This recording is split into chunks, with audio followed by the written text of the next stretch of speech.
Ну вот я специально проанализировала после того, как у нас началась полемика относительно того, что, значит, в городе Якутске сворачивается программа поддержки субъектов малого и среднего бизнеса, что сокращено финансирование в 30 раз, было 90 миллионов, останется 3. Департамент предпринимательства у меня пишет письма, значит, давайте мы закроем программу поддержки, значит, предпринимательства, да, ну, в общем, какая-то нездоровая полемика идет. Я бы хотела обратить внимание всех присутствующих на две вещи.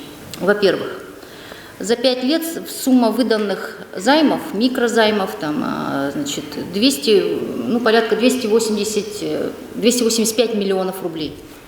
285 миллионов рублей. И за 5 лет поддержкой фонда воспользовалось у нас 92 субъекта. 92 субъекта за 5 лет со всего города. То есть я не думаю, что вот за 5 лет там 92 субъекта получили вот эти вот деньги, микрозайм, да, и прямо у нас предпринимательство расцвело.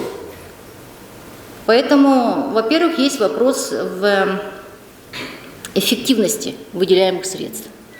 Во-вторых, и, наверное, это основная позиция, местный бюджет не микрокредитные организации.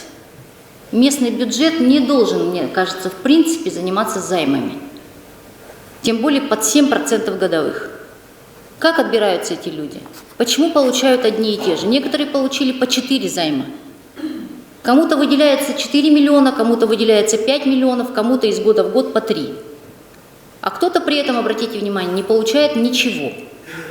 Из этих 92 счастливцев, которые воспользовались бюджетными средствами за 7%, 36 человек у нас это сельхозтоваропроизводители. Повторюсь, одни и те же из года в год. 35 автобусников.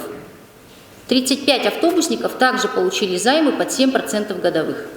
И только 21 субъект малого и среднего бизнеса получил эти займы. Поэтому говорить о том, что свертывание программы и там, нефинансирование на 90 миллионов рублей там, погубит малый и средний бизнес города Якутска, я с этим категорически не согласна.